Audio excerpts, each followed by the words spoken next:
A deadly blast in the west of Kabul that left at least 3 people dead has marked the formal handover of nationwide security from the US-led NATO coalition to Afghan forces.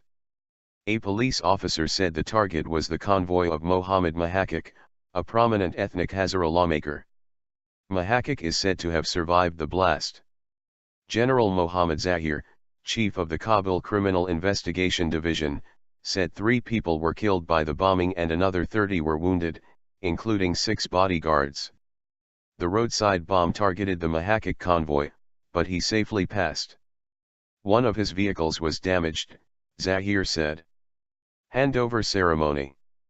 The blast came as hundreds of local and international officials gathered on the capital's outskirts to mark the beginning of the final phase of security transition to Afghan forces across the nation.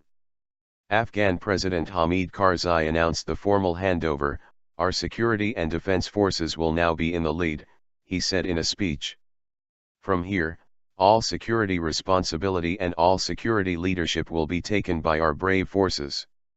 The handover of the last 95 districts from NATO to Afghan forces includes many of the most volatile areas of South and East Afghanistan where the Taliban have fought against the US-backed government since 2001.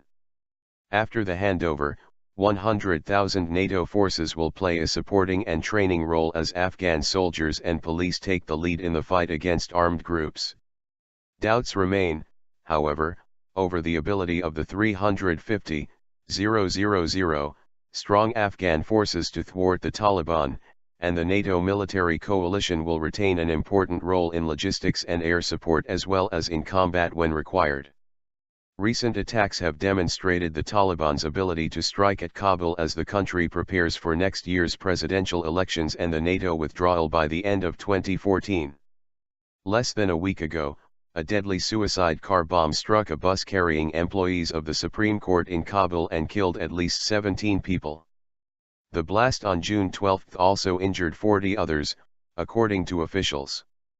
The total of 3,092 civilians killed or wounded between January 1 and June 6 this year was 24% higher than the same period last year, according to UN figures.